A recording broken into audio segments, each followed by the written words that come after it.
Et coucou, ici Romy. Bon, du coup, on va parler du sexe en vrai, de vrai, parce que ça nous concerne tous et qu'il y en a marre, qu'il y ait des tabous, etc. Donc, on va parler de tout ça, on va répondre à vos questions. C'est parti. Action. Bon bah bonjour. Du coup, je dois prendre ce téléphone, c'est ça? Ouais. Ok. Oh my god. Épisode 2, le sexe oral.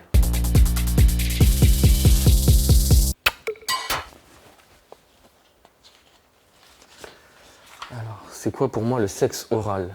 Donc ça peut être C'est... Ça peut être pendant des relations à distance. des sons, une respiration, j'ai le droit d'utiliser des mots un peu Vas-y, fais-toi plaisir. Forcément par le dialogue. un échange. Je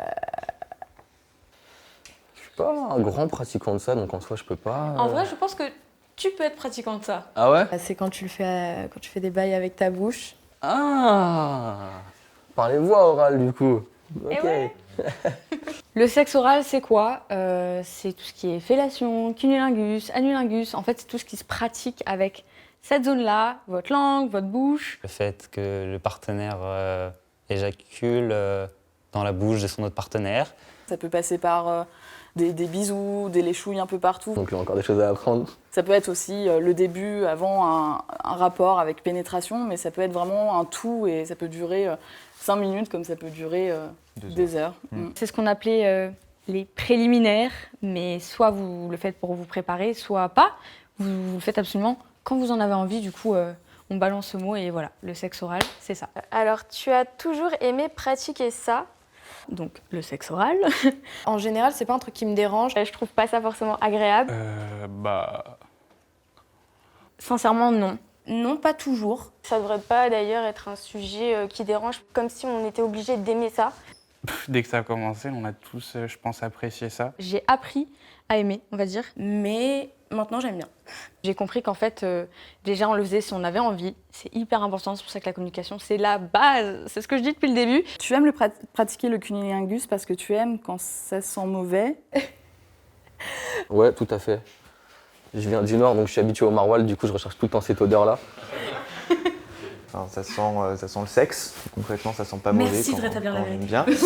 Au contraire, ça sent plutôt bon d'ailleurs. Du coup, si j'ai bien compris, est-ce que j'aime pratiquer le cunnilingus parce que ça sent mauvais? Oui, c'est une vraie question. Moi, je pratique pas trop de cunnilingus parce que je préfère les bites. Même si ça sent mauvais, tant que ça fait plaisir au partenaire, moi ça me fait plaisir. Mais j'aime bien qu'on m'en fasse. Tu pratiques la fellation car tu aimes le goût du sperme? Pas du tout. Non, pas forcément. Non, pas spécialement. Enfin, je pratique pas la fellation pour le goût ou quoi, c'est juste pour faire plaisir à mon partenaire. Clairement, des fois, il y a un goût. faut pas se le cacher. Il y en a, ça a bon goût, il y en a, ça a pas très bon goût. Si t'as pas envie, écoute, il saura s'occuper lui-même. Hein. Est-ce que le sexe oral est obligatoire à chaque rapport? Je te laisse répondre. Non. Pas du tout. C'est un peu comme tout, rien n'est obligatoire. Après, à chaque fois que je l'ai fait, il y a eu du sexe oral. Pour moi, c'est vraiment sur le moment, comme on le ressent, comme mon partenaire en a envie et comme moi j'en ai envie aussi, parce que ça m'arrive de pas en avoir envie, et donc là, évidemment, non. Mais si les deux apprécient fortement ça, je le conseille vraiment de le faire au début, puisque ça met un peu dans l'ambiance. Bon, peut-être pas forcément à chaque rapport, mais je pense que c'est important. Moi, personnellement, c'est pas la pénétration qui me fait le plus du bien, c'est plus les cunnies.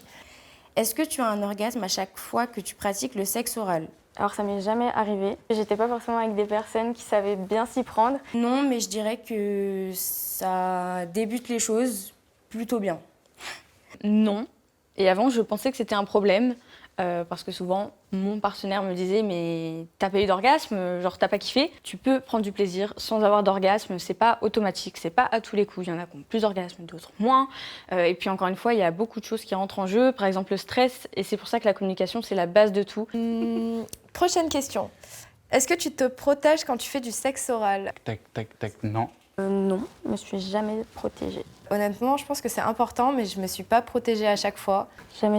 Je ne vois même pas l'intérêt. Actuellement, non, parce que je suis dans une relation exclusive, ça fait un petit moment que je suis avec mon copain. Et Pourquoi tu t'es jamais protégée?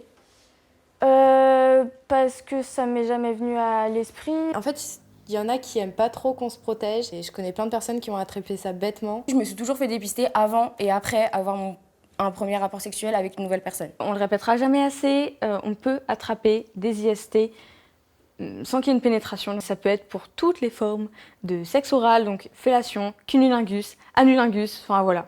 Donc vraiment, protégez-vous, c'est archi important. C'était comment la première fois que tu as fait du sexe oral?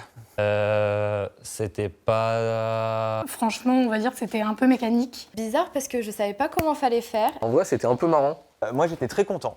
Super content. On va dire, je me suis un peu éduquée avec des films d'adultes. Je savais même pas comment faire une fellation la première fois. Même il a eu mal. Hein. Tu as eu mal? Tu as eu du mal. Oui, j'ai eu mal. Ouais. Oui, t'as eu mal, oui. T'as eu mal.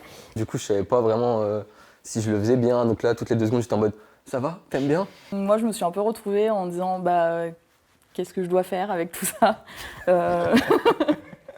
En vrai, j'avais peur de pas savoir faire. Et ma partenaire était très gênée, super gênée. Après, je tentais des trucs. Alors après, on me disait non, fais pas ça, fais pas ci. L'horloge, je regardais l'heure en même temps pour savoir si je tournais en même temps. Après, il faut se lancer, il faut essayer. Et puis, de toute façon, au début, on n'y connaît rien, il y a toujours des ratés. Après, je me suis dit, vas-y, fais l'alphabet, tu vois, tu vas trouver un truc qui va faire peut-être du bien. Mais en vrai, ça arrive avec le temps. Et il faut se lancer, il faut pas avoir peur. J'étais pas spécialement prêt et mon partenaire a un peu forcé la chose pour que ça se fasse. Du coup, c'était pas consenti, c'est ça? Consenti, si j'en avais l'envie, mais j'avais super peur. C'est quoi qui te faisait peur? L'inconnu ou... La taille. D'accord. Pour ton honnêteté. Alors, autre question. Est-ce que tu sais comment te protéger lors d'une fellation ou d'un cunnilingus? Non. Non. On peut utiliser un préservatif de diverses tailles. Je ne savais pas, en vrai, les premières fois où j'ai pratiqué ça. Pour un cuni, c'est assez compliqué, franchement, j'ai pas trop d'idées. Moi, je savais même pas qu'il fallait se protéger pour ça. Limite, je viens de l'apprendre. Pensez à vous protéger, à mettre un préservatif ou une digue dentaire. Je crois qu'il y a des préservatifs pour les filles, j'ai jamais testé honnêtement. Moi, je prends la pilule. Attention, la pilule, ça ne protège pas des IST. On parle surtout du sexe vaginal, anal, tout ça, mais pas du sexe oral. Je trouve que c'est pas un sujet beaucoup abordé. Si vous ne connaissez pas la digue dentaire, il s'agit tout simplement d'un petit rectangle en latex, souvent, à placer sur la vulve ou l'anus de votre partenaire. Donc voilà, et en plus de protéger des IST, ça va vous apporter du goût, des sensations. Donc voilà, plus on est de fou, plus on rit. Bah, merci. Trop cool. Merci. Et coupé. En vrai, ça va, c'était cool, hein. C'est cool. Merci à tous d'avoir regardé cette vidéo. J'espère sincèrement qu'on aura répondu à toutes vos questions. Si jamais il y en a d'autres auxquelles on n'a pas répondu, n'hésitez pas à aller checker la chaîne YouTube de Durex. Il y a plein de choses toujours autour du sexe, ça change pas. Je vous fais des gros bisous, c'était Romy. Ciao.